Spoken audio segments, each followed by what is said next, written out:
Hi everyone, happy Monday. Welcome to Facts and Two Cents. This is Petal. Hope you guys have had a great weekend. Again, welcome to Facts and Two Cents. As you know, we are a channel that supports the Duke and Duchess of Sussex, Harry, Meghan, Archie, Baby Lily, Mama Doria, Poola Guy, the chickens, all of us here at Sussex Squad.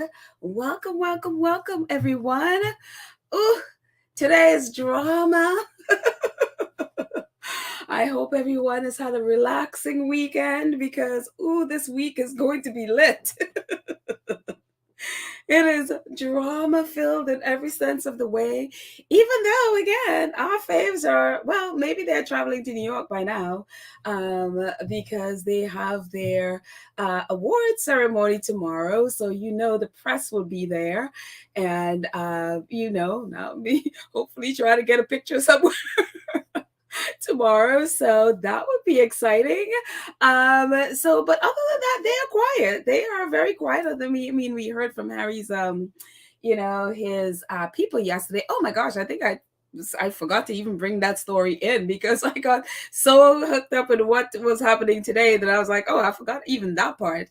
But anyways, welcome guys. See who is in the chat today. Whew, today is something else. Connie Mama. Hi, Connie. And who else? Annie is here. And Church Nelly, our awesome moderator, is here. Hi, Church Nelly. Who else is here? Going now. Oh, John Neal this year. Oh, wait, John, where are you there? There we go. John is here. John says, hi, all. Harry put out a statement about the gutter press headlines. Harry says, he'll teach you Brit lesson. Malicious lies, after all. He fought in Afghanistan for these Brits. Trashy tabloids. I'm telling you, yep. Fancy is here. Lydia is here. Awesome moderator. Hi, Lydia and Kenitha and Phyllis. Let's see who else. And Rosa. Hello, Rosa. And Winsome Lewis. Hi, Winsome. And Eleanor. And Annie, I think I got you before. Eleanor, who else? Dolores is here. Hello. And Emerald is here. And Brenda is here. Brenda, where are you there? There we go. There we go, Brenda. And all our other friends. Oh, Lottie is here. Hi, Lottie. Lottie came in too. And Sistren is hanging out and she's saying hello to everyone. I'm saying hello to everyone for you there, Sistren. There we go. And Kathy Gabby is here. Hello, guys. Welcome. And we'll get to all of our other friends as we go along. But Lord have mercy. I'm like, I need a break. I need a minute. It's only just Monday. I need a minute. And so, of course, early this morning, this drops and I put it in our community page. So I hope, if you hadn't and seen it before, the link is in the community page. The trailer dropped today. We had the first look a few days ago on Thursday. And today we got a proper trailer of Harry and Meghan. That's good. And then we also got some dates because if you remember, Netflix didn't exactly give us dates. They just gave us, coming soon. And so now we have dates. December 8th, we'll have volume 1, which I'm assuming would be the first 3 episodes. 2 weeks later, it's a week later. What am I saying? 2 weeks. A week later, December 15th, we will have volume 2. So Lord have mercy. I'm telling you, take your vitamins. Do your workout, go out and smell the flowers and all of those things because we're going to need all of that to be able to stay, to keep up our stamina for the next month. We're going to need it because then obviously on January 10th, we're going to have Harry's book. So again, all your vitamins, multivitamins, vitamin C's, all of it. I'm just going to be taking everything, like just give it to me. Just to keep my energy up for what's going to happen. So anyways, as we know, Shutter Island is, oh my goodness, they are falling off of a cliff, obviously, as they always are. But guys, look at this picture. That's Meghan with baby Lily. That's a pregnant belly there in California. And obviously, we had not seen it before. We only saw her like when she was sitting. And so we hadn't really seen a full image of her belly. And it's like, oh, that's baby Lily in there. Oh my gosh. And Harry looks like utterly distressed. Whatever it is they were talking about, it's obviously not something that was pleasant. So, being a body language expert here for a moment, that is definitely not a good, expression there by Harry. But I'm assuming everyone has had a chance to look at the trailer. So I would love to know, like, what your thoughts and are you excited, scared, mixed feelings, nervous? I mean, I think I'm all of the above.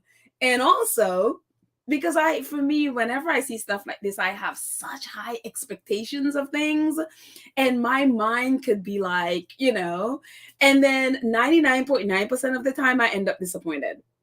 And so I'm like hoping and praying that if I allow my mind to go there, where it's just like imagining all the questions that we have and have had, and for all the horrible things that has been done to them, my hope is that they just spill the beans.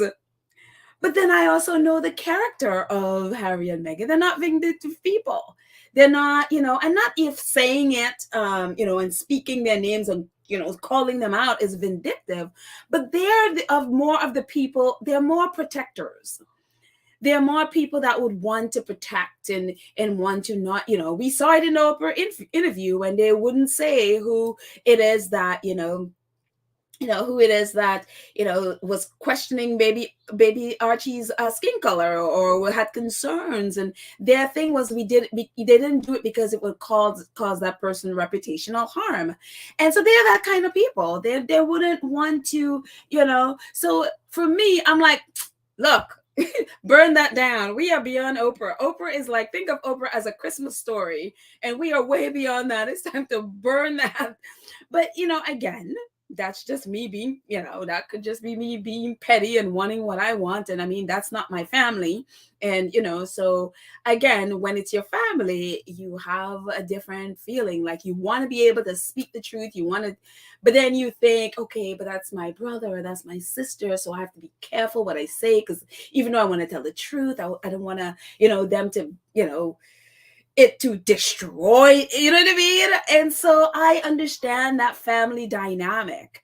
And then there's my wanting to be like, no. It's time to burn it down. It's time to just, because they're not going to change, and they keep harming people, and they're going to keep harming people and kids, and your kids are going to grow up in that environment. And you don't want that. I mean, for me, it's time to gut that thing and start over if possible, or just abolish it, because all that's going to happen is your kids, and even the Cambridge's kids and the other kids, you think of Eugenie and Beatrice and all their little babies, they're going to grow up in that environment, and it's going to damage them. It's not going to be an if it damages them, it's going to be it's damaging. It's going to damage them. And so that's the other thing. It's like, do we save the people that are there now and damage the kids later? Or do we gut them now to save the kids later? I know what direction I'd be going in. I know what direction I would definitely be going in. And so, but again, we're different people. And so I really want to hope that they would just really take a torch to it. But again, that's just me. And I don't want to, part of me don't want to hope too much, because I'm like, I don't want to be disappointed. But it's just like, but part of me really want to hope. So I am all mixed up today. So I just kind of want to hear what you guys, so I'm going to go to the chat for a bit, and then I'm going to come back to what stuff that, what we're going to talk about, which is mostly this anyway. So I would just love to hear your thoughts. Madwell said, Pedal, I'm right there with you. Thank you. I'm glad I'm not the only crazy one. I am glad. Thank you, Mad World. Ironically, Mad World. Let's see. Alma says, well, I'm excited, empathetic, very glad for the truth. Yes, I believe that they are not vindictive.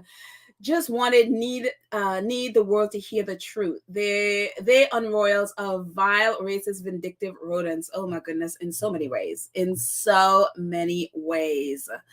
Um oh, wait. Oh, Michelle is just saying hello. It's so funny. This thing jumps every time I try to click. It jumps and it goes on the wrong ones. Jay Patterson says, "I understand wanting to speak the truth. I have a lot of family issues too." Ha ha ha.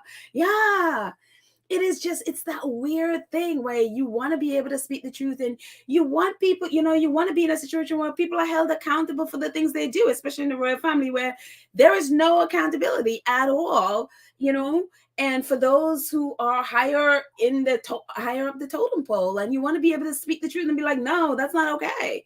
And then you think, okay, but that's my brother and that's my dad, and you know what I mean? And so you have that mixture.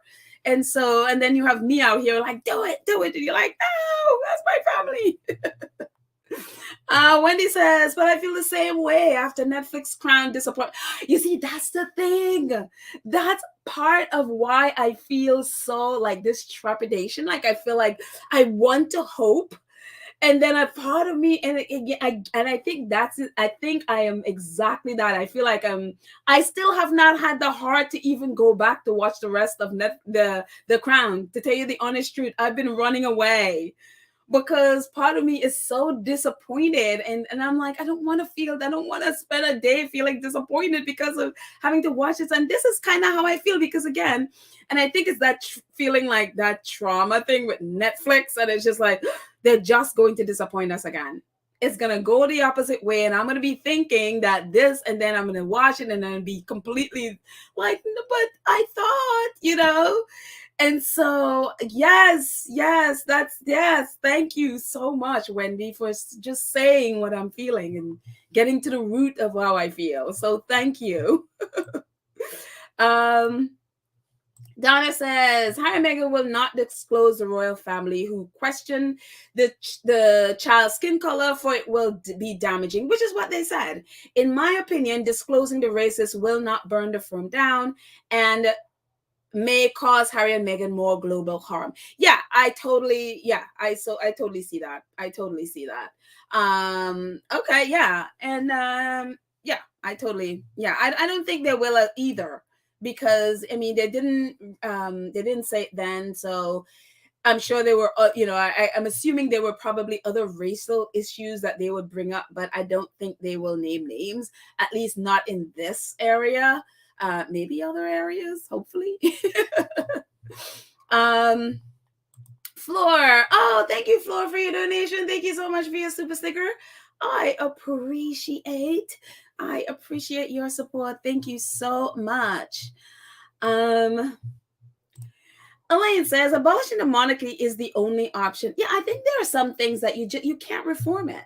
You can't reform it. I mean, the only option they have is literally to gut it, take all the people out of there, rehire all new staff, everybody gets training, and then go through the family members. And really, I mean, I don't want to say people can't change it, although it's harder for the older generation who are set in their ways. But you never know. Everybody is different, right? So I don't want to say they can't change, but there's got to be some real, change happening there. So they need help. They need to hire people that can help them to be able to see things from other people's perspective, especially the Black and brown community, and to help them to be able with how they're not just their actions, but how to think. How to be and how to think and how to empathize with other people, and how, like help them with what it means to put yourself in other people's shoes for a minute and walking out. I mean, there's so much that needs to happen there to help them. But I think the first thing is the way how their monarchy is run, that whole thing needs to gut. I mean, it's either that or you abolish. You can't reform that. You literally can't reform it. So I don't know what you're going to do. And so, I mean, I'm hoping And really, so this, and I think people just think, oh, they're just going to be there to bash the royal family. I don't think this is what this is going to be at all. And especially with the fact that they have real, like, some professionals coming in talking about racism, also talking about the way women who marry into the royal family are treated. And of course, we saw with this images of Princess Diana. They may also even talk about the other people who were married in and how the press treated them. Like, even I wouldn't be shocked even if they talk about Kate, because there was a while there that Kate had horrible treatment as well. From the press especially. And so I wouldn't be surprised if that, because so I wouldn't be surprised if it's a lot deeper than that. And the goal of what they're trying to do, it's not just the royal family or the press, is to really put out there the problem with how the press destroys relationships and how it destroyed their relationship with not just the royal family, with also Meghan's family. And that has to be reformed. I mean, not reform, abolished. That contract needs to be abolished, and exposing it. And hopefully that brings so more and more people around the world could see what is happening there, and that could bring about change. And I think that's the goal. It seemed to be the goal, to bring about change in how things are done, and in how the way they're doing it right now is destroying people's lives. And so I think it's going to be a lot deeper than that. Just, Harry and Meghan are just throwing barbs at the royal family, which is what they're, let me just tell you what they did to me. But, when I speak, it's, oh no, I'm trying to destroy them. It's whiners. Let's see. Melissa says, I'm excited about the docuseries. I think it's going to be fabulous. I'm not going to look forward to the typical British press and their derangers' usual nonsense comments. I would assume if you're on social media, just tune them out. Just literally because literally right now, it's all hands on deck. They have all their trolls, all their sort of peripheral, quote unquote, reporters with blogs that are very royal, it's like Gertz Royal and all of them. They've already started picking apart this for every little, what they term infringement, or any little thing that's misplaced or wrong, or dates or time. They have already started. And so, and we're going to talk about a couple of them in a second, but they are going, I'm telling you, they are just, because with all of them, they all rely on the royal family for money. They all rely on that content. And so anything that threatens that, they're going to come after you. So it's going to be brutal. It's going to be brutal. So again, take your vitamins. I'm going to be stocking up on mine because I'm going to need it. And sleep. Get lots of sleep. Let's see. Joan says, whatever they talk about will be okay with me, because the screams will be heard around the world, and I am okay with that. There you go. There you go. Donnelly says, Petal, they're playing with fire. They never learn. Now it's their time to burn. They've been playing. You know what the thing is? I don't think they're seen as fire, though. They have gotten away with this kind of thing for how many years now? They've all, the press, the royal family, they've always gotten away with this. They have never had where, because when Princess Diana spoke out, she did it in England. So the press there really controlled in, how far and wide it went, and yes, it went around the world, but Meghan and Harry don't need the British press, and it just goes everywhere. And again, Netflix is everywhere. And of course, if you look at Netflix, it says global events. So this is global. They don't care what the British press or their, royal reporters are whining about.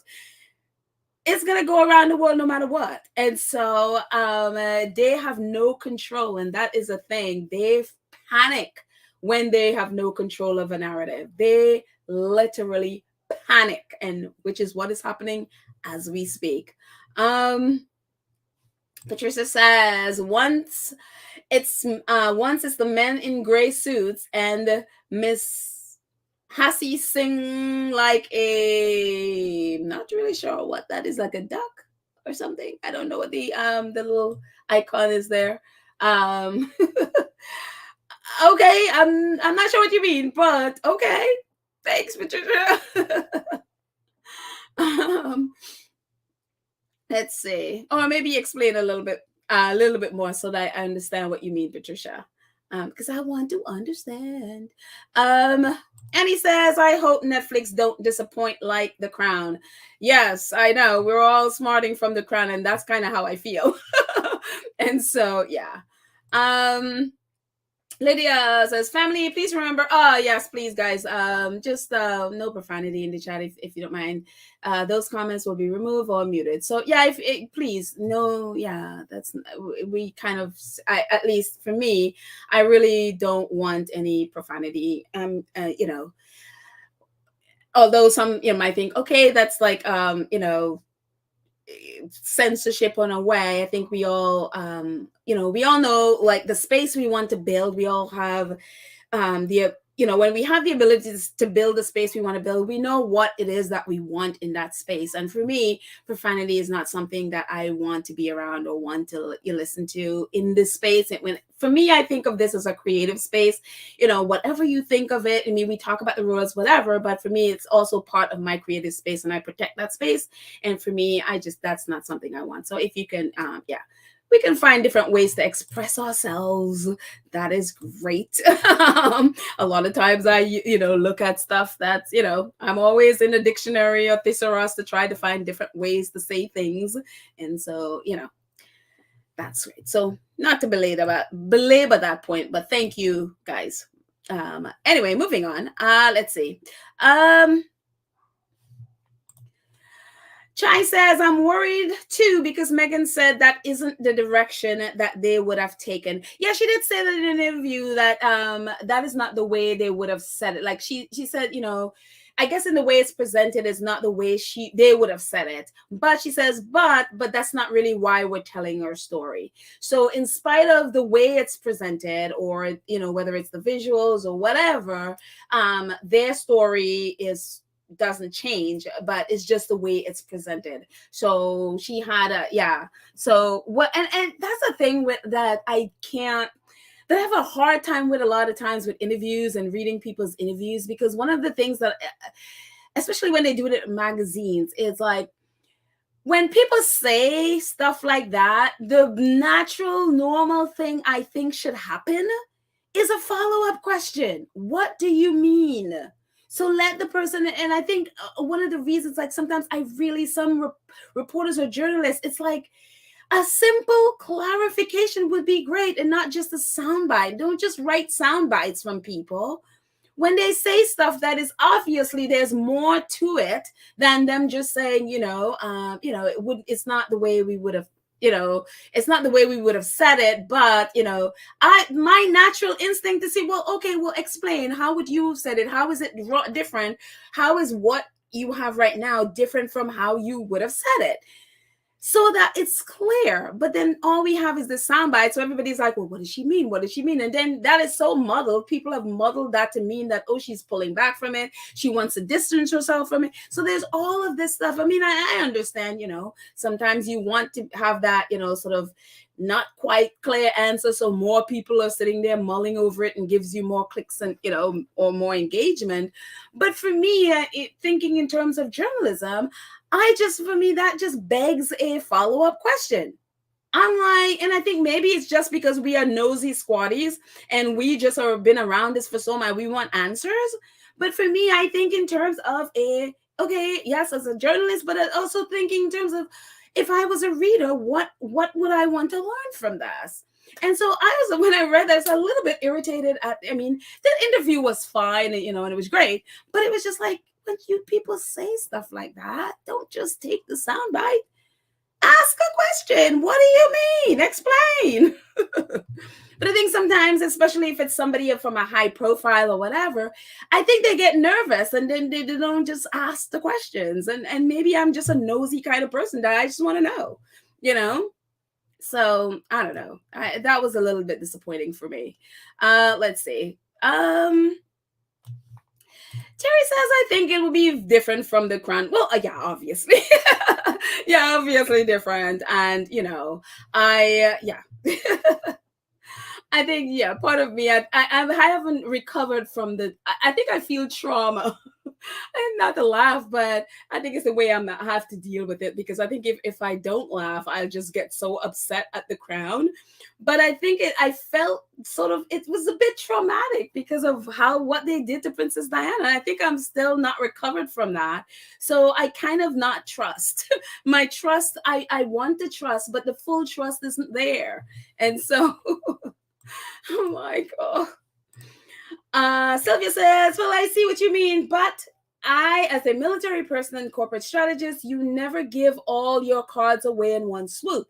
As you can see, even with the trailer, lies are still coming out. Yeah, absolutely. I mean, oh my goodness, going through, and we'll look at some of them today, going through royal reporters. I mean, oh my goodness, the lies and, oh, it wasn't me, and all of that stuff is happening there. Absolutely. And again, trailers don't, I mean, you put out a trailer to attract attention. A lot of times it's not exactly in the same sequences of what the documentary or film is. You're just putting out the most, you know, either shocking or the most, whatever, to get the most attention and to get the most eyes on your film. So it not necessarily, even if it's in the trailer, a lot of times it's not even in the order that it's in the film. Sometimes what's in the trailer doesn't even end up in the film. I mean, there's so many things you can do with a trailer. And so, yeah, so totally true there, Sylvia. Thank you. Jay Pallison says, OMG, the crown soft pedal Charles and made Diana look weak. Oh my gosh. I think that's the trauma, why I haven't gone back to it, because I'm like, I don't want to feel it. I don't want to see it.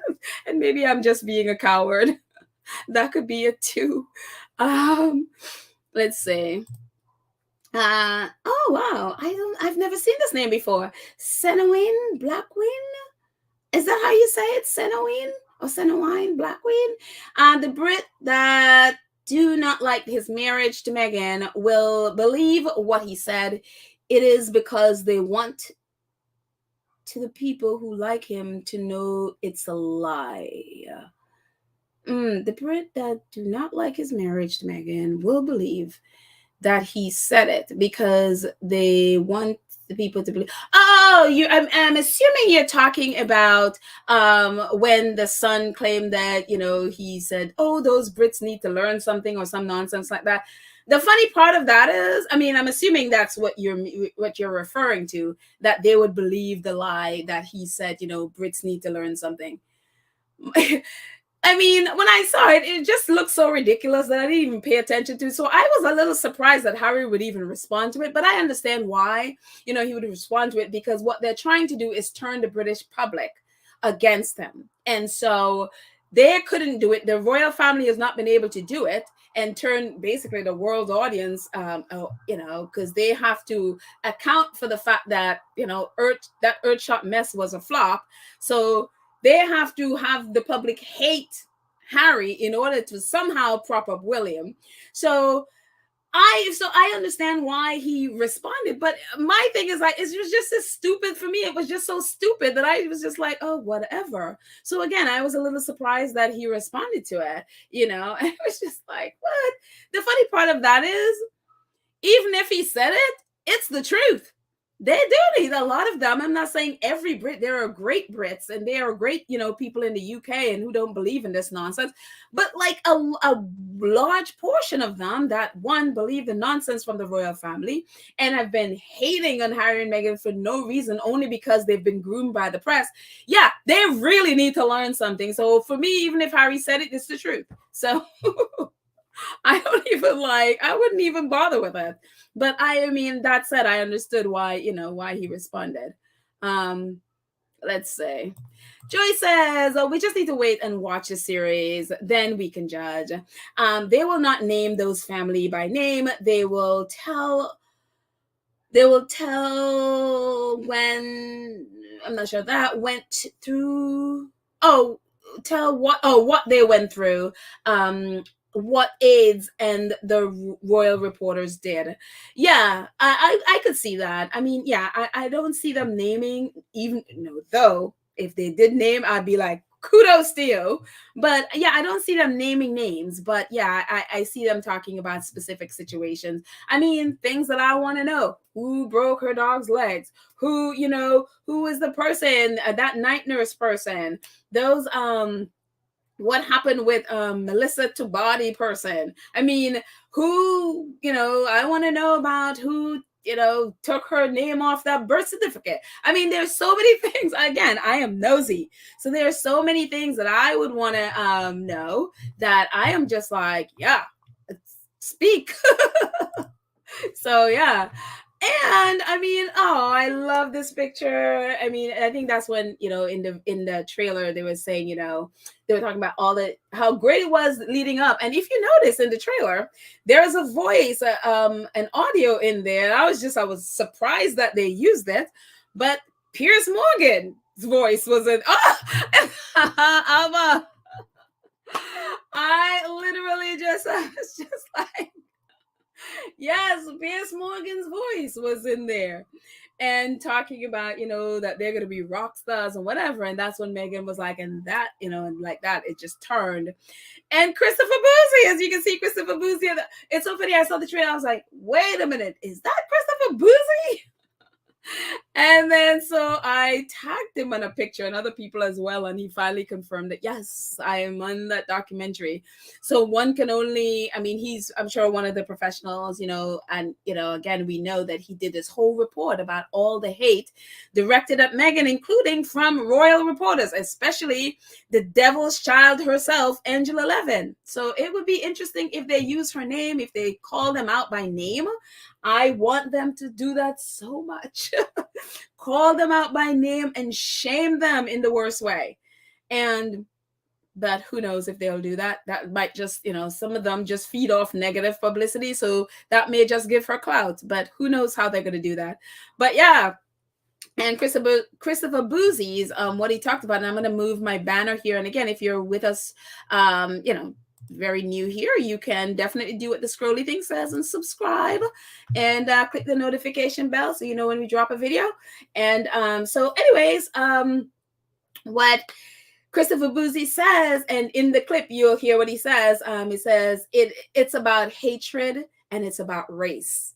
And of course, that would be one of the trigger words, about race, because obviously we just came back from, not even came back, but are, a week out of, or, just under a week out of Camilla, Camilla and that little girl lifting her sleeve by her bracelet, whatever.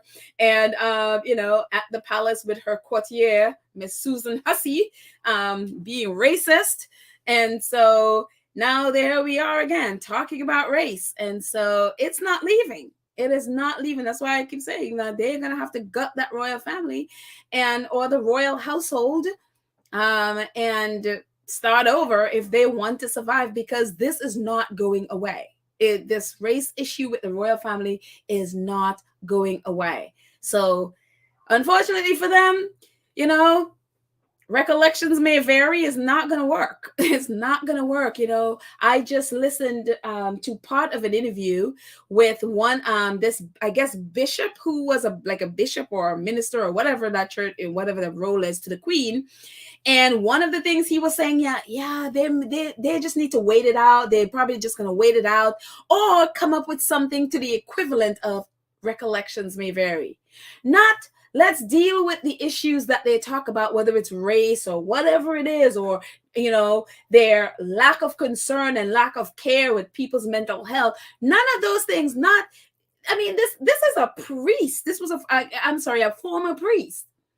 And none of those, it didn't cross his mind that, the royal family need to deal and address these things and change. No. He is trying to figure out a way for the royal family to come up with a version of recollections may vary and hope this just goes away. This is where these people are. They have no intentions of changing. So when we see, Susan Hussey, it's just like, yeah, of course they are. That's who they are. That's what they do. So that's, for me, is why if they have any chance of surviving as a royal, which I hope not, but they are going to have to change it. They are going to have to gut it. And so, moving on. So Christopher Boozy. Christopher just tweeted it a little while ago. He says, finally, I made the tabloids. And yes, I did say William and Kate are aging in banana years. But that has nothing to do with the group of Caucasian women participating in a 4+ year coordinated hate campaign against Meghan Markle. Nor does it affect our research.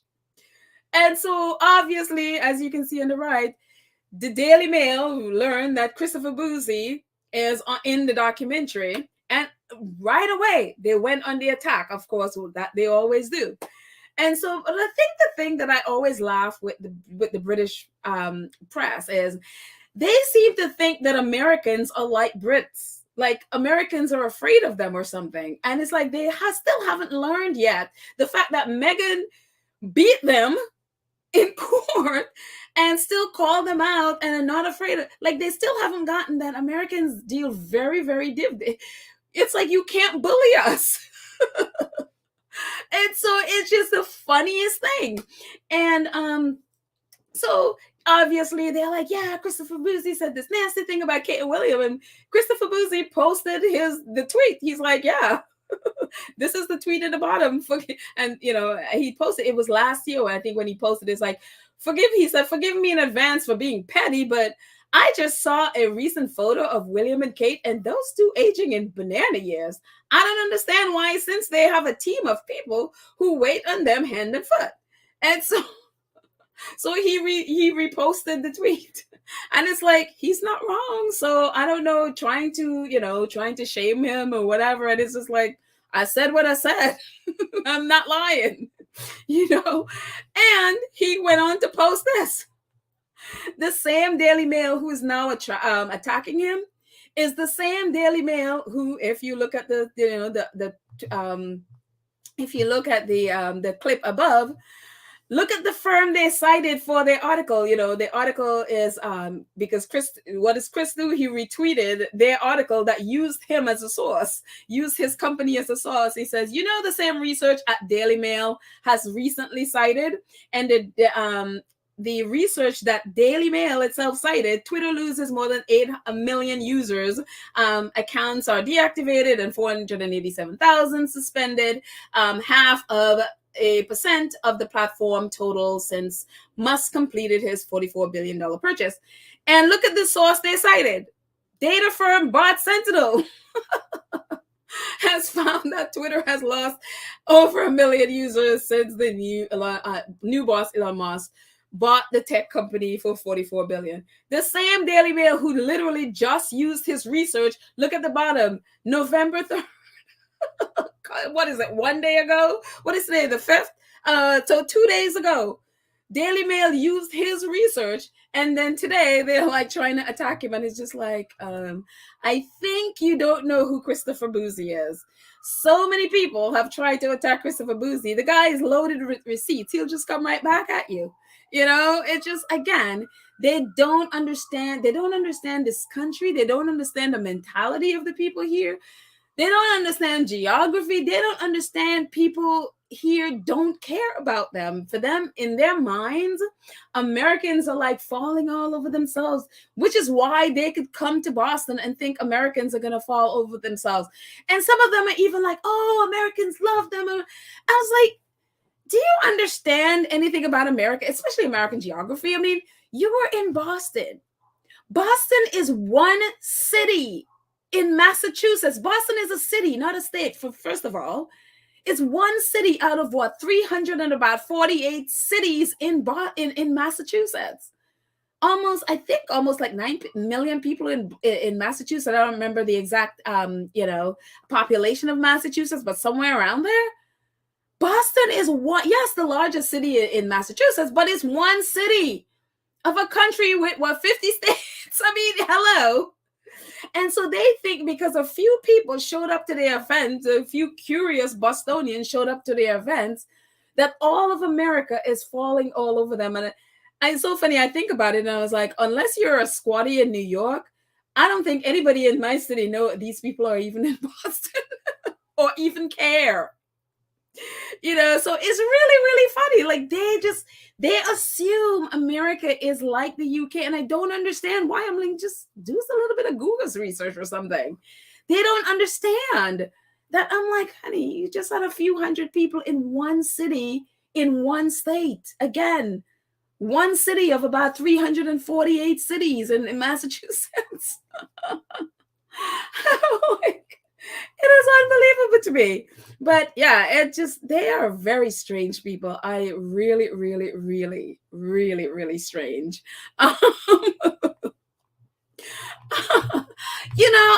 think this is so true. Jessica says, it's strange as it is, they're still clinging to the idea that the USA is a Commonwealth country, a colony. It has to be. It has to be because they think like because a few people show up that all of America. I mean, they could just look at the coverage. I mean, people probably thought about them for a minute. They weren't even paying attention to them, really. They were really more paying attention to the race issue that they had at Buckingham Palace. And then the trailer came out and people were paying attention to the trailer. So it's just like, not even the British press was paying attention to William and Kate and their Earthshot mess. So anyways, moving on.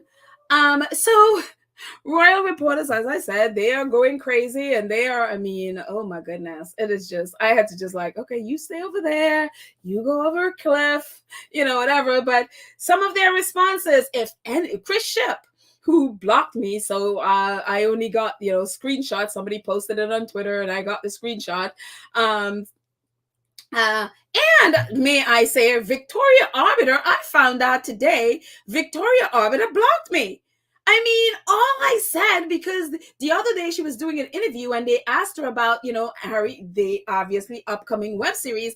And she was very deliberate in saying, well, I cannot speak about it. I cannot speak about something that I have not watched.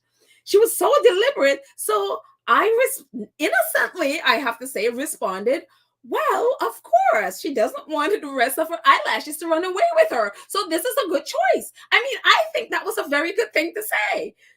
And she blocked me. So there, I cannot see her tweets anymore. But I'm assuming she blocked a whole bunch of squatties, because everybody was commenting on her eyelashes. But I mean, we weren't lying. She was the one that says her eyelashes ran off on her. So what does she expect? It's like, hey. But anyway, back to Chris Shep. So he was like, if anyone had any doubt that Harry and Meghan planned to blame his family and the press for their exit from the UK, the royal family, and exit from the UK and the royal family, not anymore. Prince Harry is in the second Netflix trailer. There is leaking and there is plenty of stories. Obviously, you're talking about the royal family. He went on to say Harry talked about the pain and suffering of women marrying into the institution. In this clip with the Netflix docuseries, the Duke and Duchess referred to it as a dirty game. Oh, the Duke of Sussex referred to it as a dirty game. And so Natasha, I guess Natasha's a Swati, says, we have seen how the British press, Royal Rhoda, and Royal Aids behave. Might be time for some self-reflection, to which Christian replies, given I only stood in a media pen attending an engagement on the invitation of the Sussex's office, I'm good, thanks. Although some others might have behaved differently. Ooh, Christian, throwing his fellow reporters under the bus. He's like, I behaved perfectly. I was only there because the Sussex office invited me, but some others, I can't speak for them, but they may have, behaved differently. Sure, Christian. Emily Andrews decided to chime in. Ooh, it's here. Fire. Harry and Meghan Netflix global event. Surely no coincidence that Netflix dropped this teaser trailer right in the middle of the Wales' trip to Earthshot Boston 2022. 6 episodes of Harry and Meghan story out next. And she went on to say, I am quite surprised that there are so many private photos here. Is that Frogmore Cottage kitchen? But perhaps H&M wanted to use them to tell their own love stories. Certainly, some from the private halls to Africa. And Robert Jobson is going off a cliff. Robert Jobson is claiming that, oh, how dare the Sussexes use a photo that I took, and they allowed us to, in. Only 3 people were allowed in to take photos and to listen to their, when they went to Desmond Tutu's residence, as you can see in the picture there. It wasn't an intrusion.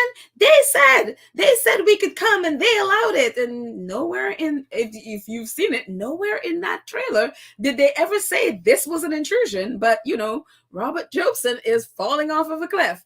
He's like, this photograph used by Netflix and Harry and Meghan to suggest intrusion by the press is a complete travesty. It was taken from an accredited pool at Archbishop Tutu's residence in Cape Town. Only 3 people were in their accredited position. H&M agreed to the position. I was there. Again, the trailer never said that. He just saw the picture. They never said they were intruded upon there. Okay. Oh, yes. Alison Pearson, one of those people that always are nasty about the Sussexes and everything she does. Utterly disgraceful. Score of people at the palace tried to ease Meghan's path into royal life. Sure, Susan Hussey, sure. Sure, Samantha. Many kept going despite being treated badly. Camilla Tominey, who hasn't weighed into this trailer, but yesterday, I think, or a couple of days, she hasn't written about the Sussexes much since, Camilla Tominey is a liar has been trending. So she's kind of backed away from those Harry and Meghan stories a bit. But she came in with a lie. How the late Queen felt about Harry and Meghan's betrayal in her last days. Yes. Camilla Tominey, she has the word, and it's so funny. I was so curious as to if people still respond to Camilla Tominey. So I literally went in and read the comments. And oh, that was a doozy. Just about no one in her comment believed anything she said. They were calling her out left and right. And the majority, I didn't really see any squatties in there. If there are, probably very few. But there's some people, the names that I had never seen before in my life. They were all calling her out for lies and telling her, yeah, you dug the queen up from the grave to defer to tell you about that. Nobody believed her. It was very funny. Dr. Shola weighed in. I love Dr. Shola. She says, there is war against Meghan. She was quoting Meghan's attorney, Jenny Afia, and she's that there was a war against Meghan. And also she quoted Christopher Boozy that says it's about hatred, it's about race. And so she's excited. And Scobie tweeted, there's leaking but also planting of stories. It's a dirty game. And that's him quoting Prince Harry in the trailer. And he goes on to talk about, the release and all of that stuff. And it's so funny because Dan Wooten had quote tweeted Scobie, which a lot of times he does because he's obsessed with Omid, that Omid should know about planting and all of planting stories and all of that stuff. He always attacks Omid. I think now him and Richard Eden know that they can't intimidate Scobie anymore, so they've backed off a bit, but they're still trying. They're still trying. And Peter Hunt weighed in. Peter Hunt was a reporter for he was actually a royal reporter for BBC, and now he is with the Spectator, and he always criticized what the royal family is doing. He's definitely, he's a very fair and balanced. Sometimes, the most times he's fair and balanced. A couple of times I have to be like, dude, that's no. But Peter Hunt's response, Prince William is acutely sensitive to any suggestion his side briefed against his brother. It'll be fascinating to see if Prince Harry sticks to generalities or deliver chapter and verse. And we are all waiting for the chapter, verses, and everything in between. And so that is one of the things. And of course, they're a lot of like, no, the royal family. And so every squatty has been posting Dan Wooten talking about, it comes from the royal family. I personally tagged both him and Robert Jobson saying, yes, the leaking is coming from within the royal family. A lot of squatties have done the same. Richard Eden, the other devil's child and absolute troll, he tweeted a second highly inflammatory trailer for the Prince Harry and Meghan reality show. I'll watch so you don't have to. Yeah, sure, Richard. No, you're not watching because they don't have to. Richard is obsessed with Prince Harry. Of course he'll, and Meghan. Of course he's gonna be watching. He's obsessed. And of course he's going to twist everything that's said and write lies as usual, which is what he does. And of course, everybody has been calling him out on that as well. So today is the day that, just so you know, I literally unblocked all royal reporters just so I could go in and see what they're saying. Rebecca English chimed in a second and again highly partisan trailer for the new Harry and Meghan Netflix documentary, setting out their fairy tale predictable and well-worn claims, lack of support from the royal family, supposed planting of stories against them, and of course just about every squaddy has pulled out receipts to throw right back at her about all the things she claims that she got all those leaks from the royal family, including when the Queen died. And she claimed that members of the, from the royal household, she got that, they didn't want Meghan at Balmoral and all of that stuff. Oh, they've thrown all of that right back at her.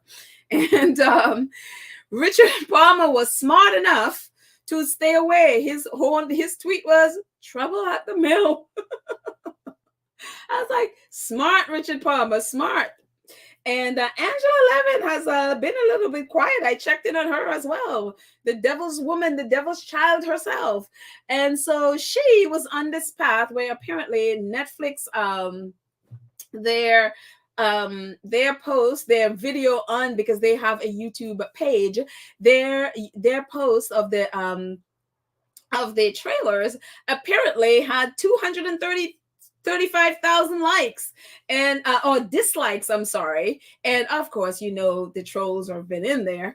And so apparently Netflix took it down. And so she's like, whoa, it really something to remove the thumbs down. There were 335 dislikes just an hour ago. I'm telling you, I don't know how you could be at her age and do what you do.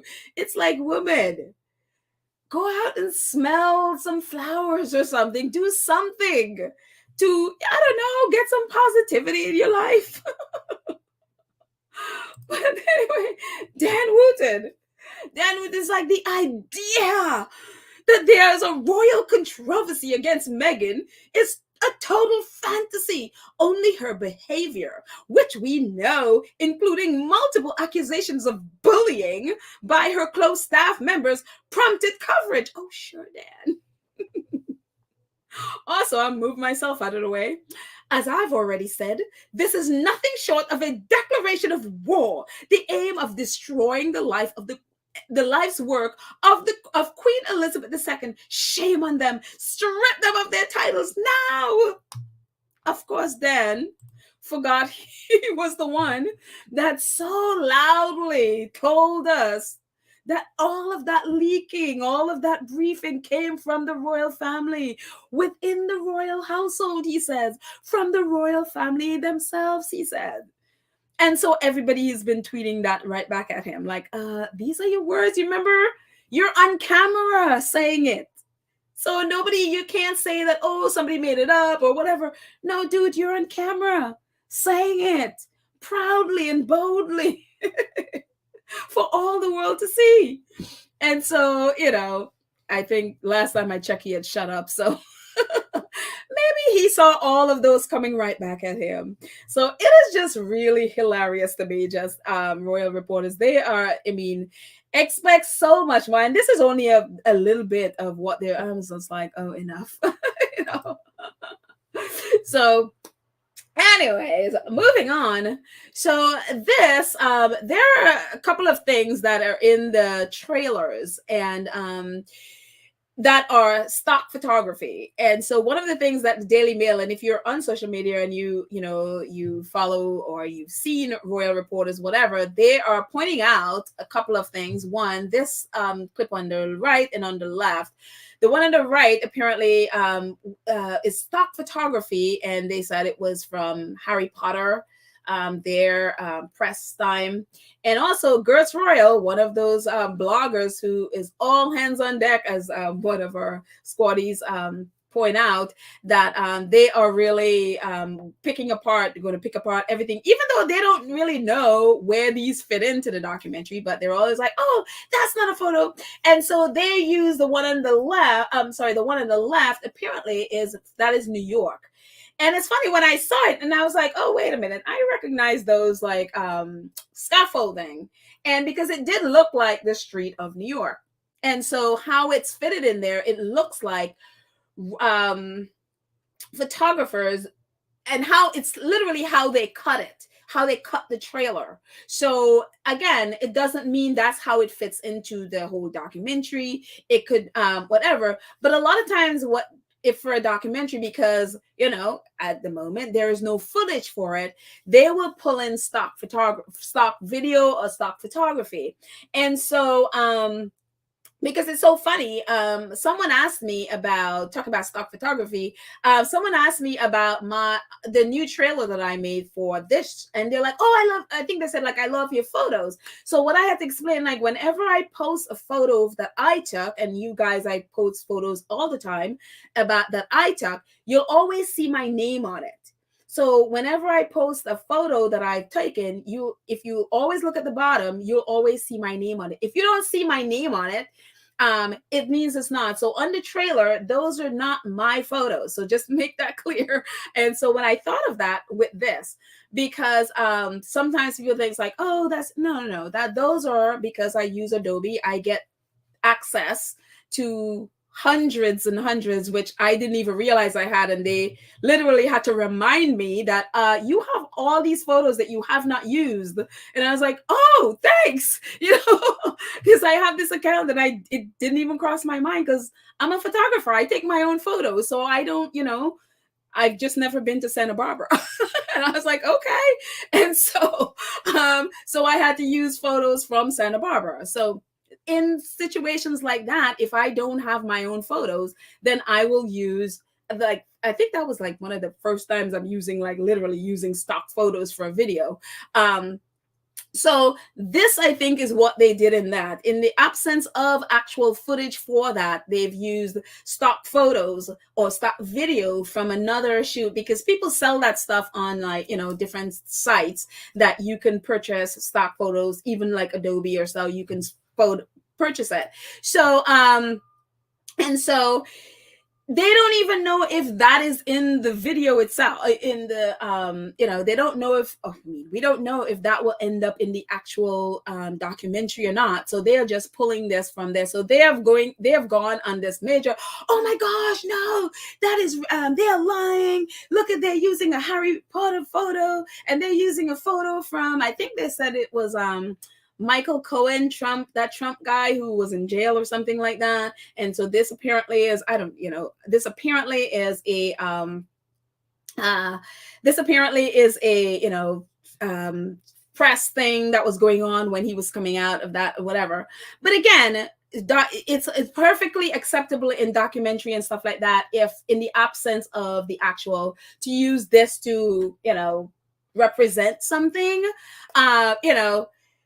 different people feel different ways about it. So I'm not going to quibble about it, but these are a couple of things that they are screaming about right now on Twitter. So yeah, so if you see it, that's what that is, these stock footage. If they use it in the documentary, I don't know. Obviously we haven't seen it yet. So there you go. What else? Oh, before we even get to this, let me jump in the chat and see what you guys are saying. And before we actually move on, and we'll move on to something else apart from that. Let's see. Patricia Matthews says, Meghan is a lioness, and lions, if people don't know, is a religious animal. Biblically, she's even more royal than the fake royals. Ooh, I like that. I absolutely like that. Patricia. Um, um, Karen says there was no titles mentioned on the Netflix trailer or title. Yeah, no, there. I think only in this. They have like Netflix has a synopsis page where it's actually in the link of the last two videos. I'm actually gonna pull it into this when I'm done, so you can see where you can go and read the synopsis of the series, and I think it's in there. I think I saw it in there. So yeah. Wendy says, everyone use stock photos in the trade. Yeah, it's a common practice, but you're dealing with British reporters who are trying to pick apart everything to claim Meghan is lying. So of course they'll make a big deal out of this. And again, these are the most lying people in the world, but obviously, they want to, because they want to discredit it, because they don't want to take responsibility for what they do. So they want to continue abusing, and obviously that's what they want to do. So Joy says the Z Royal reports will be watching the docuseries, and everyone else will be. They will not get any advanced copies as they do in the UK, or in order to write their lies before anyone sees it. Exactly, and that's the thing. They're usually getting what is advanced photos from about kids, or advanced copies, so that they can twist it in any way. And that is why Richard Eden is like, "Oh, I'll watch it so you don't have to." And it's like, no, Richard, you're watching it, one, because you're a troll, you're a lying troll, and you're obsessed with the Sussexes, and you just want to lie and twist it so that people would believe your lies. And of course, I'm sure some of his ridiculous followers will, allow him to, but I think maybe many of them are just going to watch it because they want to see it themselves. I mean, this is a world event. No matter whether you hate them or, a lot of them, of course, are going to hate watch it. But, Netflix doesn't care if you love it or hate it. They just want your eyes on it. There you go. Sylvia says, then Wooten is telling on himself with the lies coming from the palaces. He forgot he's in one that threatened to print Harry and Meghan's plan to make a life outside the palace. It was leaked. Exactly. He brags about the thing all the time. It's just like, dude, do you forget you have a big mouth? You have a huge mouth. You were bragging about all this. And also Byland Investigates did a whole thing with Dan Wooten paying Christian Jones's boyfriend for, I don't know, they never pursued that for some reason, but they had a whole report about him paying, I think it was $4,000 to Christian Jones's boyfriend to get information on Harry and Meghan. There was a whole, so it just like, dude. But again, they rely on the people who they've brainwashed to believe their nonsense. Let's see. Dana Sheko says, I think the stock photography in the trailer is for effect, and the royal reporters have put to print the docu is full of lies. Of course. I mean, they're doing the same thing that they did with Oprah interview, and now they have all their royal blogs and all of those people who subscribe to the royal nonsense. They have all of them out there trying to pick apart it's like you realize you're picking apart a trailer, right? So, but anyways, thank you for bringing in more eyes. Amaka. Oh, Amaka. I love that name. I haven't seen her before. Amaka Amashukwu. Amaka Amashukwu. Hi, welcome. Says, I hope Harry and Meghan name the racist in the royal family. Who is the one leaking information to the press? I hope so too. I hope they have, information about that. I also would love to know who is that person that leaked remember when they were living at what is it, Adelaide Cottage, whatever that cottage that they were living at Kensington Palace. I forgot which is one that they were in, but then it got so bad, and then they moved to the country, and they were living more in the country, and then somebody in that palace leaked their location, and tabloids went and they had a helicopter, I think, fly over there, took pictures even in their bedroom. And Harry and Meghan sued and won. And I would want to know who did that. I hope they talk about all those things. I mean, I have so many questions about all of those things. Let's see.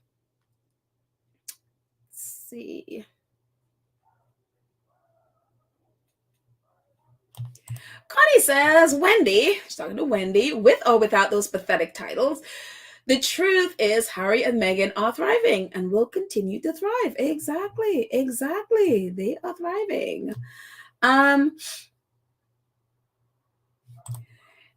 Per Ellie Hall, a Netflix spokesman just confirmed per her and the company is not providing advanced screeners of Harry and Meghan docuseries to any news outlet, as they should not.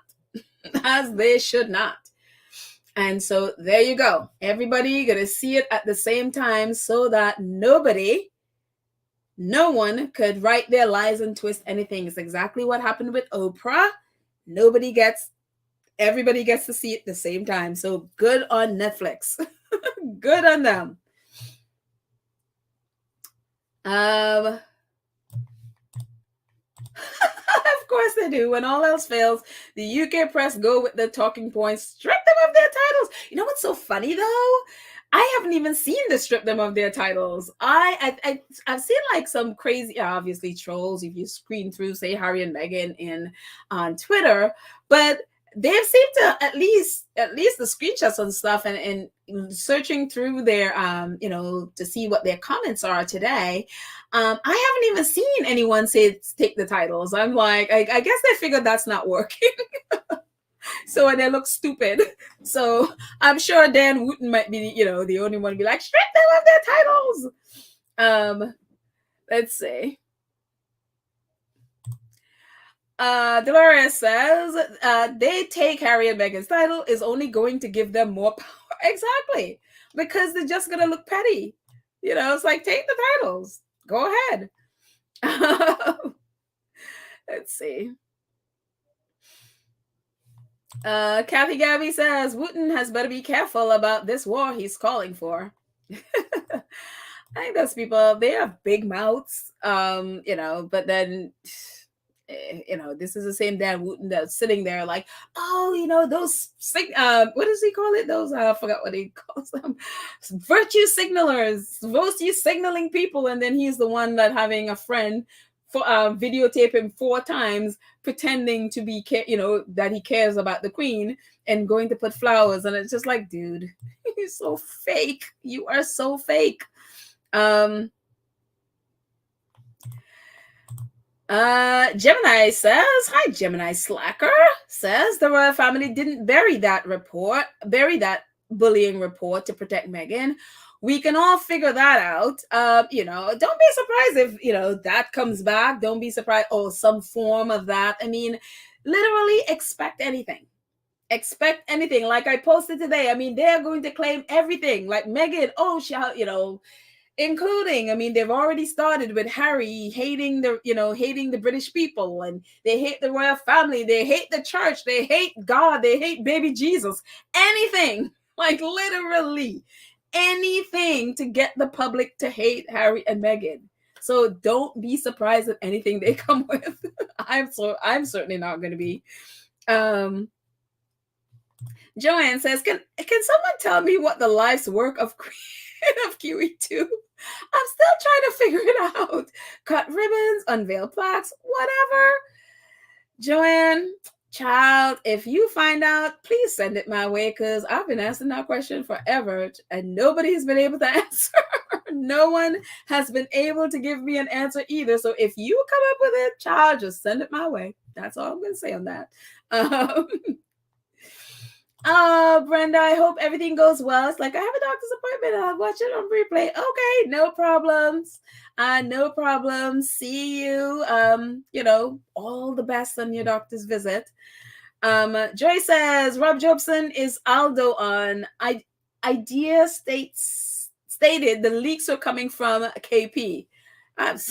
Robert Jobson is he has been the most terrified person since he heard Harry was writing a book. I mean, this man has been like, dude, calm down. You give yourself a heart attack. What are you doing? You know? So Terry says, Dan Wilkins is a joke.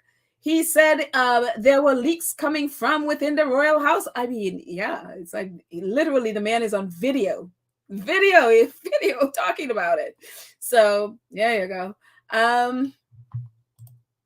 Then it's like, oh, please, Dan douche. Nobody is scared of your fragile threats. What a loser. I mean, hello. So anyways, let's move on to a couple more stuff I have. Oh, wait, not that one. Okay, so Earthshot mess. The Earthshot mess that just happened in Boston that obviously the reason why they are so on this is whatever it is to cover for the fact that this was a mess, it was a flop, it was, you know, even though they're trying to act like, oh, it wasn't, nobody cares about the Earthshot mess. One of the reasons, you know, that obviously, and I'm sure maybe you guys all know, they had this Earthshot mess in, you know, one, they flew all their people to Boston. They flew staff. They had all that British press come to cover them. They flew in all these celebrities from whether, you know, David Beckham coming from Qatar, you know, flew him in, and all these celebrities from the UK, all these celebrities from the US flying into Boston, because not one of those people live in Boston, by the way. So they all had to fly into Boston. And then they're like, oh no, but they, you know, they drove like electric cars, whatever. I'm like, just stop. You know, they did all of that with all of these celebrities and this glitzy affair and all of that stuff. And, you know, BBC is covering it. And I think they aired it yesterday, which some of their tabloids were claiming that people tuned out of. Their own tabloids. You know, this glitzy affair that's supposed to be on television and in the US is going to be on PBS. It's like, again, we talked about this last November. I did a whole episode on the mess that is Earthshot last year and was questioning who in the US was going to be broadcasting this, because I'm like, if you can only muster 3.1% in your own country where you're going to be the future king, how are you going to sell that to American networks to carry that? Nobody's going to pick that up. And like I said, nobody did. But PBS, I was like, bless your heart, PBS. But PBS is carrying it. PBS, if you don't know, in the US, that's a public, you know, channel that, you know, it's not, you know, people watch it. I'm not saying people don't, but obviously it's not, there's a big channel, you know, it's a public channel. But so PBS picked it up. And so they did all this stuff and all this glitz and all this stuff where they literally flew presenters in to present the awards to the 5 people around the world, which, by the way, mostly Black and brown people, flew, you know, they picked these winners from around the world. And you know who they did not invite to this event? Those winners, those people who this whole award is supposedly around. This is what it's supposedly built around, these 5 people or these 5 organizations doing amazing things for the environment all over the world. Prince William and his team did not invite any of these people to their glitzy affair. They had to join it via live feed wherever in the world they are. And you're like, that's like you have an Oscar and you're presenting awards and none of the people that you're presenting the awards who win are there because you didn't invite them to the award. And that is what they did. They literally flew in a green carpet from last year's ceremony to Boston. They flew in a carpet. They flew in a green dress that looked like a green screen to Boston, and did not fly in the people who supposedly won this award, the people who this award is supposed to be about. Nobody knows who they are unless you watch their mass or was there. Nobody knows what these people are doing and who they are. Because again, that's not what this actually is about. This whole mess in the US is about embiggening Prince William. It's about his, getting fame and thinking Americans are going to bow down before him so he can somehow kick Harry and Meghan to the curb, and American would fall in love with him and kick the Sussexes to the curb. This is all about Prince William. Nobody could, and even though people, some of the presenters or some of the, people who perform, they were like, yeah, it's such a great, and all those people who won, and a lot of people are asking them, well, did you meet the people who won? Did you? Nobody has answered yet, because no, they didn't, because they weren't there, they weren't invited. And so this whole mess was all about Prince William. And this was, I guess, from their budgeting thing, and someone posted it, and I'm still trying to find it, and I have to go through their budgeting. But apparently this information is talking about for the charity for the Duke and Duchess of Sussex, the Royal, whatever the charity is called.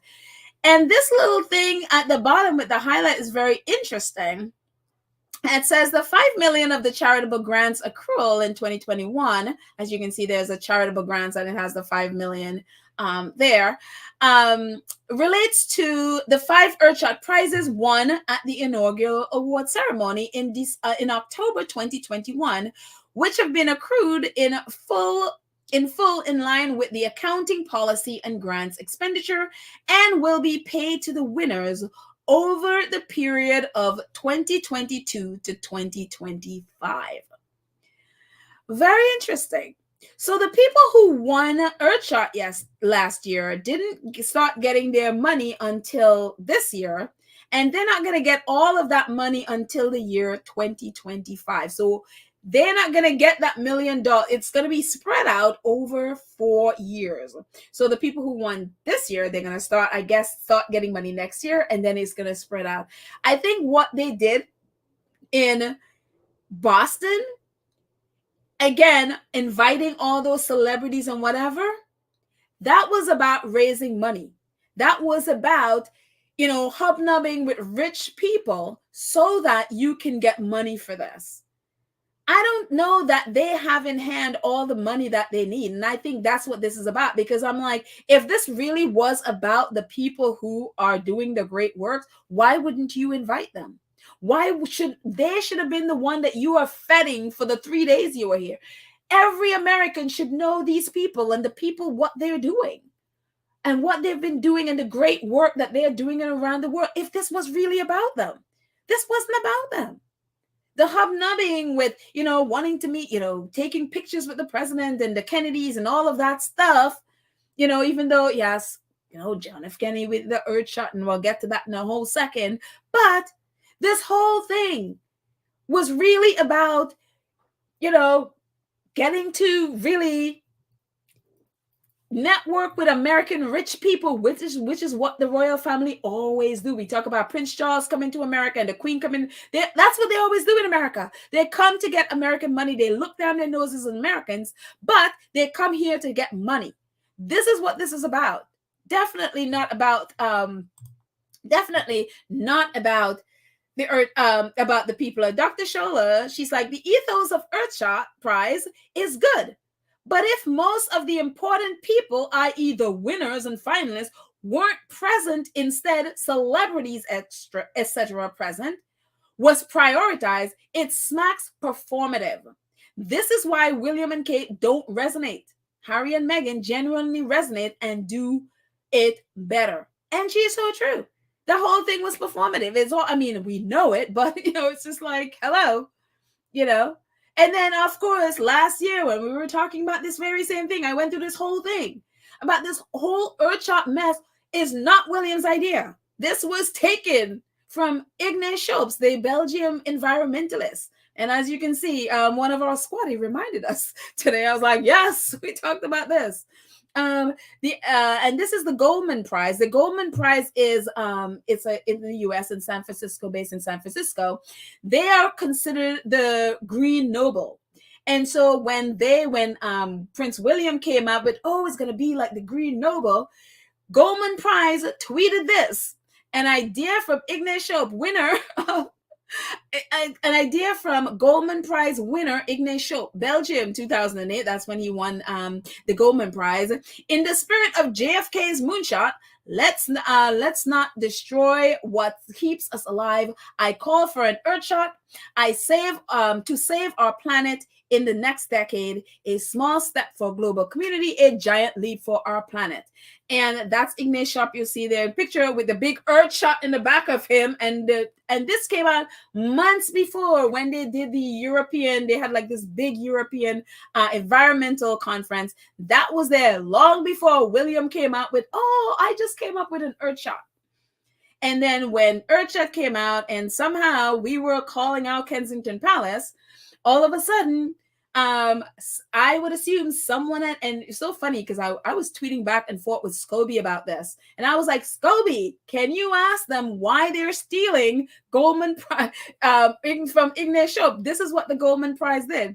And I would only assume, I have no evidence for this, somebody at Kensington Palace got in touch with Goldman, and Goldman pulled it down and then posted up like, oh, we support Kensington Palace and Earthshot, whatever. And then they've been love tweeting each other ever since.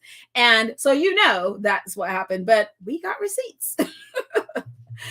But again, it's nonsense. One, you're, co-opting someone's work and their idea as yours. Again, you can't copyright an idea, but to claim that, oh, it's just yours and it just sort of came out of you because you're such a great environmentalist is nonsense.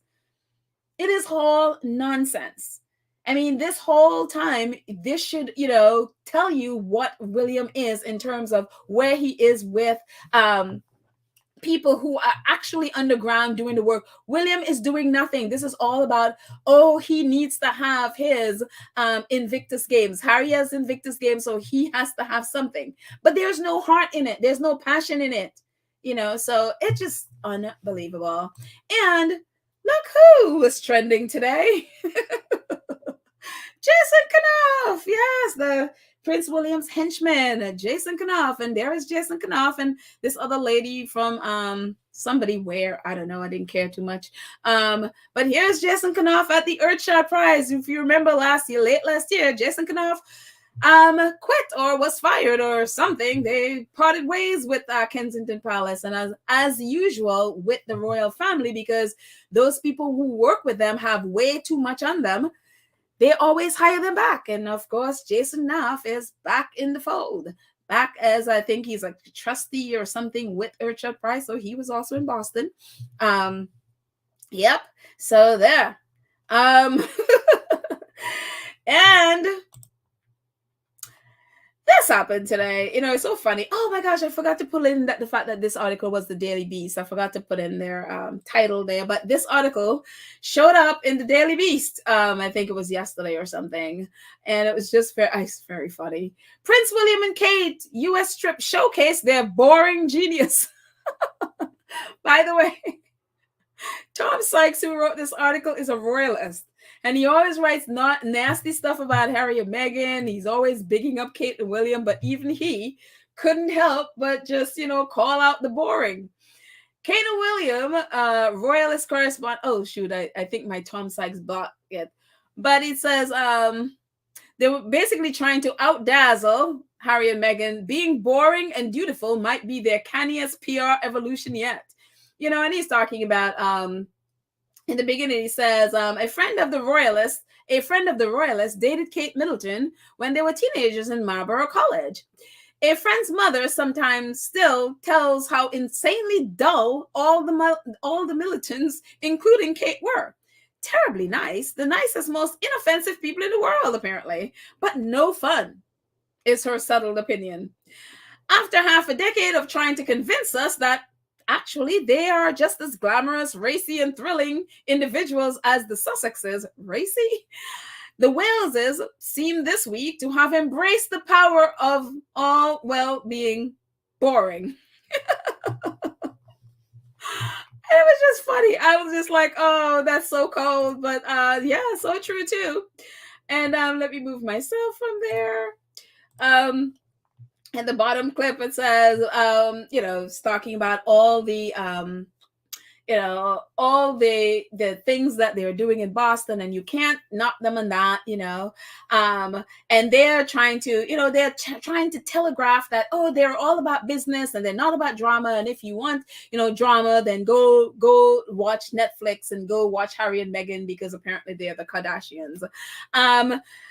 And so Tom Sykes goes on to say, but William and Kate are also telegraphing another message, which is, if you want drama, you can tune into Netflix, as I just said, and catch the Kardashians. Sorry, Harry and Meghan show. Shade at Harry and Meghan. We are here actually trying to do something. Boring public servants, us, just like Granny, seem to be the theme that the couple have decided is their path to the future. And I just think it was funny because, they're always trying to throw that they're so glamorous and they're so this and all of that. Again, her little green screen outfit, which, I mean, if you wear an outfit that looks like a green screen, people are going to be projecting things off of it, which obviously happened.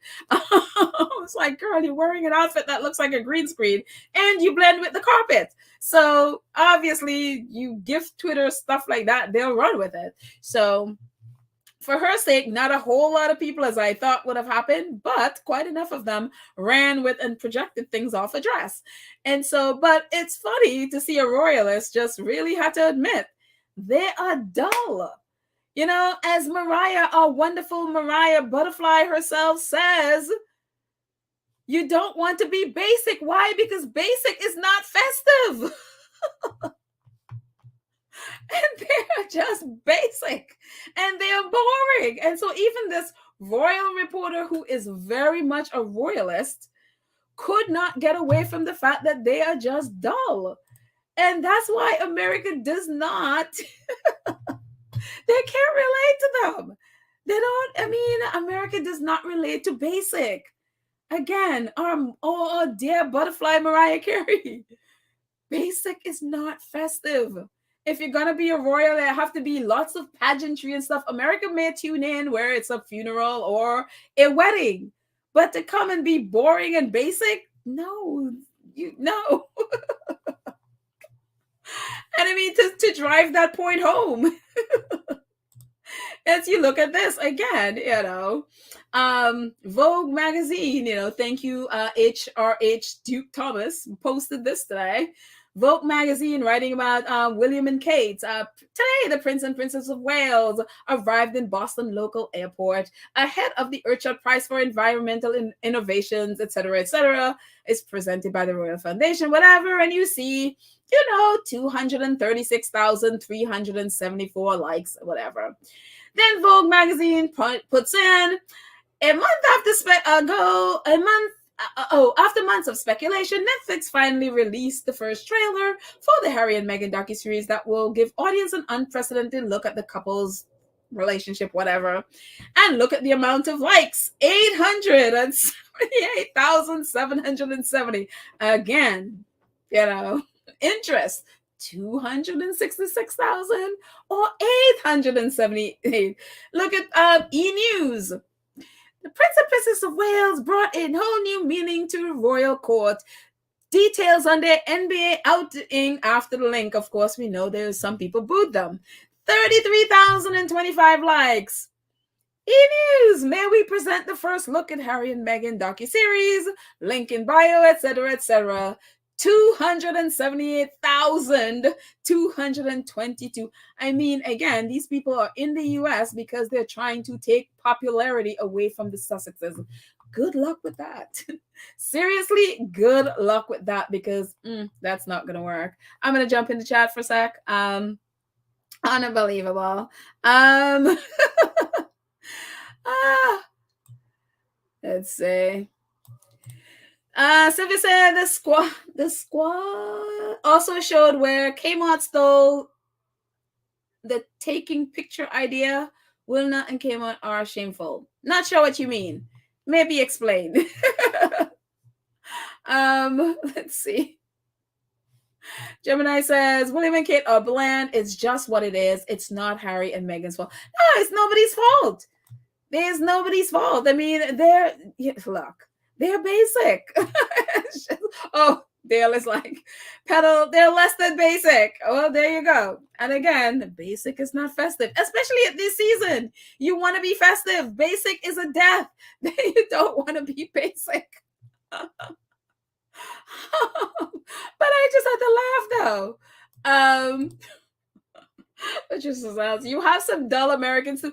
There are dull Americans, but if you are royal, who are trying to sell to the world that they are these glamorous people, because for some reason they haven't fully accepted, even though Tom is like, yeah, I think they're now accepting that they're basic, and they're, in the role of a royal, what they especially say her, she's trying to be the next Princess Diana, and hence the green outfit. I mean, yes, I know it's environmental, but Princess Diana had a green outfit, and she was wearing that choker green necklace thing that she was wearing was Princess Diana. She's trying to emulate that glamour, and it's just not happening. It is just not happening. And so, Karen says, what is so sad is when your own husband wouldn't even hold your hand walking on the green carpet. The most he does is touch her back. Yeah, I saw a little clip of that. That was kind of sad. I felt bad for her. I mean, even though what she is, I did feel kind of bad because, what I did was I kind of put myself in that situation, and, they're in front of a lot of people. It looked like she wanted, his hand came close to her, and it looked like she kind of wanted to hold his hand, and he just kind of moved his hand away. And it's just awkward thing. And I just felt kind of bad because I'm like, oh gosh, if that was me, I was like, ooh, that was just really, ooh. I don't know. I literally felt bad for her. So, Church Nelly says they just need to leave Harry and Meghan alone. I'm telling you, if they just left these two alone, we wouldn't be here today. All they had to do, even after all they did, when they left, if they had just stopped, they left, let's just stop. I don't even think the Oprah Winfrey interview would have happened. It may have been, they may have said their piece, whatever, if they had just stopped. But they just wouldn't. They just refused to stop. And so, Harry and Meghan don't have a choice. They just have to say. Let's see. Cal also said, if people do want to see the prize winner projects, PBS has put up packages for their projects on the YouTube page. I haven't had time to watch yet. Well, there you go. I mean, if you want to see these people are literally, they're really making a difference in their communities. They have nothing to do with Earthshot and their mess. Earthshot is just sort of co-opting what they do for attention. And it's so unfair on them.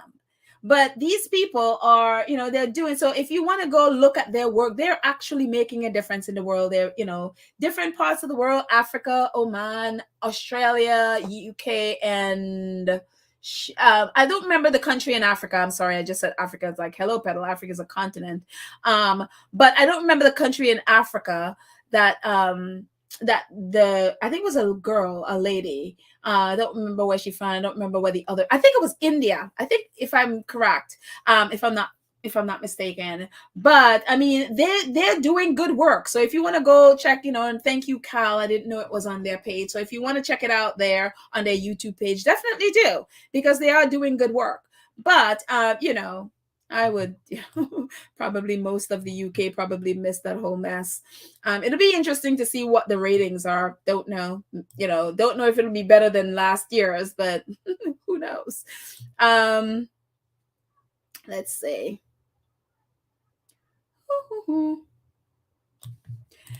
Compton Caligas says, show me the money, William. What was given to the winners? No one has spoken about receiving money. How we don't have the names and the faces. I think the names, if you want to see who won last year, I'm assuming it'll be on the Earthshot, their website, whatever. But I mean, again, these people who are actually out there in the world they are doing amazing work. So, if you're interested in what they're doing, definitely go and check it out and support them, apart from this Earthshot mess, because again, they're out there in the field doing good work. it's just sad, again, that they're with this mess. And again, talk about money. I don't know if they received it, hopefully. But the money is coming. They don't receive a lump sum. It's coming over 4 years. So yeah. Very interesting. Let's see, what else do I have? And so my brain is so on Harry and Meghan's trailer that I was like, I don't remember what I'm supposed to talk about. Oh, yeah. So Ngozi apparently, and it's so funny, this is the only place I've seen it, but our Duchess of Wales, oh, Duchess. She tweeted this morning, says, allegedly, the king has invited Ngozi to Buckingham Palace after the racism row. Below is a picture of them, of the then Prince Charles meeting Ngozi back in 1997 and at a Prince's Trust event. Ngozi was wearing an African print dress. He doesn't seem to have been bothered about where she comes from. So, don't know what their conversation was, but there's Ngozi. I mean, again, she is in that space. And so she met him in 1997. And so for people who are talking and having an issue because Ngozi, it was in, her clothes was like African and stuff like that. I mean, here she is in 1997 and she is an I mean, she has, this is how she dressed. And so there's so many people that have targeted this woman and bullying her, including the British press. And again, Richard Eden, one of the Daily Mail trolls, who was the one that was like, oh, I'll watch it so you don't have to. Over the weekend, or last week, he wrote an article, I guess, talking about, Susan Hussey is probably because she's deaf. She's not racist because she may just be deaf and she couldn't understand what Ngozi was saying. And then that didn't work, so he decided to go one further. Lady Susan Hussey worships regularly at a South London church with a 90% Black congregation, reports the Daily Mail on Sunday. Reports the Mail on Sunday. I hope Prince William's spokesman personally apologizes to her for talking about racism when he condemned her. And also, one Black female worshiper at St. Agnes, who prefers not to be named, of course. She's not a racist person, not in any way. She's a lovely, beautiful lady, and everybody in that church will say the same thing. Oh, that one person. Another source close to the church described the congregation as 90% Black and insists Lady Susan was not racist. Of course, two people that are nameless. And she goes to a church with Black people. So of course she is not racist. Of course. So according to, Dr. Shola, going to a church with Black people is the new I have a Black friend. Which of course, that's the new I have a Black friend. I go to church with Black people. So of course I'm not racist. It just... Yes. Again, it's been 7 days now? Today is 6 or 7 days now? Camilla has not said a word again. This was her event where Susan Hussey was said those racist things against to Ngozi, who was being totally racist towards her. And yet Queen Camilla has not said one word. And so allegedly, Prince Charles invited Ngozi to Buckingham Palace. My thing on that is, if I were Ngozi, I'd be like, no, if you want to talk to me, you could come to me. Why should she go to Buckingham Palace? She was already there and was discriminated against. Why should she have to go to them? Why don't they come to her? This is what they should be doing, going to her and apologizing, going to her without camera and without video. If I were her, I'd say, no, you could come to me or don't come. Well, I'm not going. You could come to me or I don't want to hear from you. I'm not going to Buckingham Palace. I wouldn't go. I would let them come to her and with no press. And that should be a real test if they're really serious about apologizing and changing. So that's my take on that. I'm sure she might go, whatever, if this happens, who knows? But anyways, Oh, this is so cute. I posted of Prince Harry being Spider-Man for the Scotty Little Soldiers, and it is just so wonderful. They, this is some of the kids when they were watching the video, and it's, I couldn't, and I was trying to find it. I tried to find it for the next video, but there are videos from a couple of the kids talking about what Harry, doing that video meant to them. And some of the things that they were saying is like, he isn't just saying it because he's trying to be nice, but he's saying it because he experienced it, so he knows what they experienced. And also so it made them feel so good. And one of the things they were also saying that he is somebody that you see on video, on television, or see in the newspaper, but the fact that he would take the time, that he recognized them, he knows them, and he would take the time to do it, it meant so much to them. So there are videos of them talking about it. So I'm gonna go. I think I just remembered where they were. So what I'll do is I will put it in our community notes so you can see the videos of the kids, and also put it in the show notes of this, so you can hear from the kids yourself what they're saying about Harry and how much it means to them that he took the time. And I think one of the things too is that they just feel seen, that it's like, wow, that he and it's not just somebody just trying to be nice. He really cares. And that's the thing that came across, how much they know that he cares about them. And so I'm like, kudos to Prince Harry for doing that. And this was their Christmas party that they had yesterday. And finally, on this, for people who are like, what are the Sussexes doing? What are they? One of our wonderful squaddies, Archwell Baby, posted this, and I was like, oh my gosh, this is amazing. These are all the companies and organizations that Archwell are working with.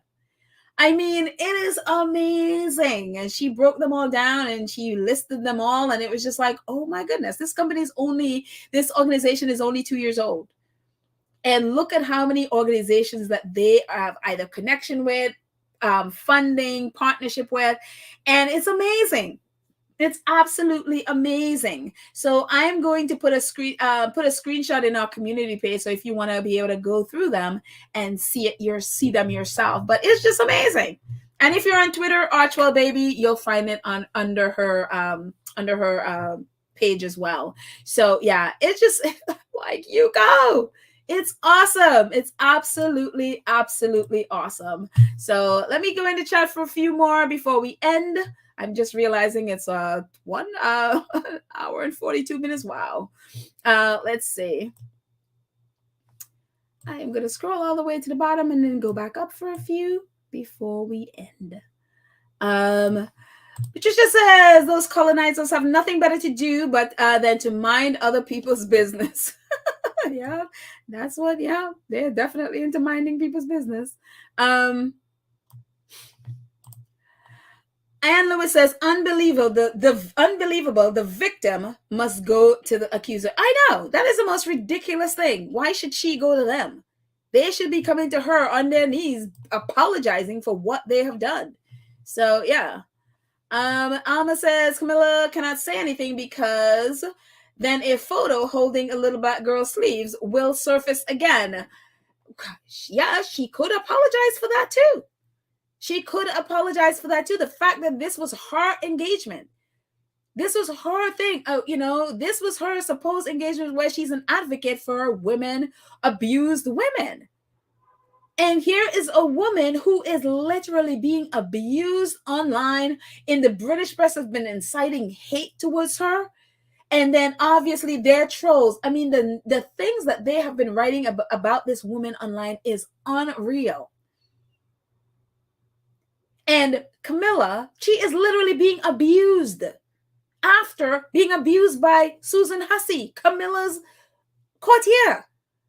And Camilla has remained silent. And so, yeah, it's just like, she needs to apologize. And she could apologize for what she did to this little girl as well. But again, this is the thing with white supremacy. They're not going to apologize. They're going to talk their way around it. They're going to talk their way. They will not apologize. And the same thing with Harry and Meghan. They are not going to apologize. They never will. Dana says, I agree. Petal Ngozi was invited to BP only to be discriminated. The royal family should go to the charity CEO to apologize and sort out their racism issues with no press. Yeah, it's exactly what they need to be doing. So I hope she does not go. I hope she's like, no. And why would you want the trauma of going back there? I wouldn't do it. Let's see. Dale Beef says, one we thought he was for Meghan, and look how that turned out. And that was a joke. Harry and Meghan and us all. Who are you talking about, Dale? Once we thought he was for Harry. Oh, are you talking about Jason Knopf?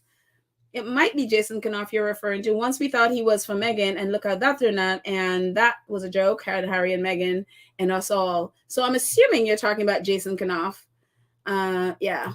Lydia says, love the Scotty video. Oh, you saw it. It's so amazing. So I'm going to post the kids' reaction to the video. That's again, the video is in our community page right now, but the kids' reactions, I'm going to post that as well. They are so adorable. So adorable. Thank you for agreeing. Exactly. Camilla needs to go to that center and apologize since it was her event. Yeah. The fact that she has remained silent and it was her event, where she claimed. And again, I am hoping that all these organizations who are in the domestic violence communities that they're like, having second thoughts about her having anything to do with their organization. This is not someone who is an advocate. This is about Camilla. It was about her getting PR. This was not about, if you are so caring about and an advocate for these organizations, that would be the first thing you would do when you know that your staff has, been racist towards one of these people who are taking care of domestic violence, women who have been victims of the domestic violence. The first thing you do is run and apologize and like, oh my gosh, what can I do? And so, whatever. That's the first thing you do. Here we are, 6-7 days later. Camilla has been silent. What message does that send to the other organizations who were there or who are thinking of having her do anything with them? I would run far away from her and anyone else in the royal family. And I definitely, if I'm a Black person and if I'm from an organization, especially if I'm focusing on the Black and brown community, I will not go anywhere near any event that any one of them have. I will stay far away. Because again, as with all of this, they were all props for Camilla. Because apart from Ngozi's, who can say what the other organizations at that event is? Nobody knows because it wasn't about them. It was about Camilla getting good press. So anyways, Jessica says, if Ngozi complies with that palace visit, she's out of her mind. Let him come to her. Yeah, I hope she could stand up and say, no, come to me. Let's see. Carmen says, Camilla cannot talk as she's being quiet because her racist incident with the Black child at the daycare center. Yeah. Again, she has the option to apologize. She has the option to own what she has done and call it by name and also apologize. That's an option. That is an option. But again, they won't.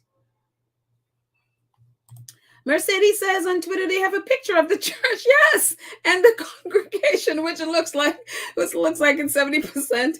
It looks like 90% to 10%, but it's 90% white and 10% Black. Oh gosh. Yes. Well, we don't expect we don't expect the Daily Mail to be telling the truth here.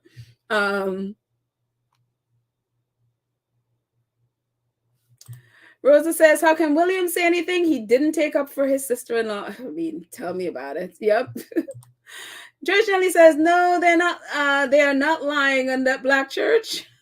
Of course they're lying. Of course they're lying. And there's, so-called unknown black people who don't want to name.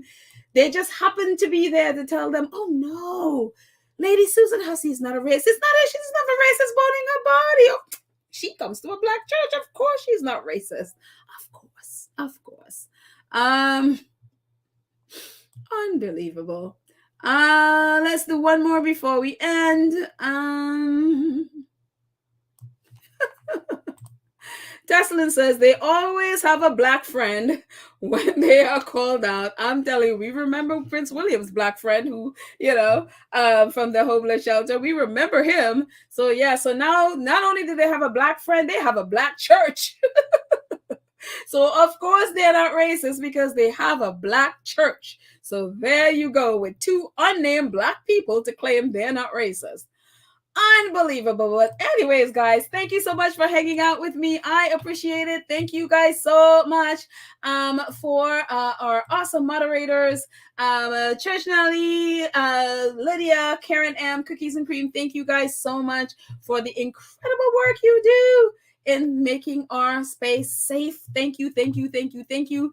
Thank you to all of our 2 Cents Crew members who, out of the kindness of your heart, you support the channel monthly, and I appreciate it in every way possible. Thank you so much to our Gold Star supporters who support via super sticker, super thanks, super chat, PayPal, Cash App, merchandise. Thank you all so much for your support. And again, if you are interested in supporting the channel, again, you're not obligated, but if you're interested, will be most appreciated. Thank you. Thank you so very much. So thank you guys. I appreciate all of you. Appreciate you taking a moment of your time to hang out with me to talk Sussex. And boy, again, take your vitamins, sleep well, because we're going to need all the energy to get through this next month dealing with the British press. So I love you guys. I will see you all tomorrow. Bye.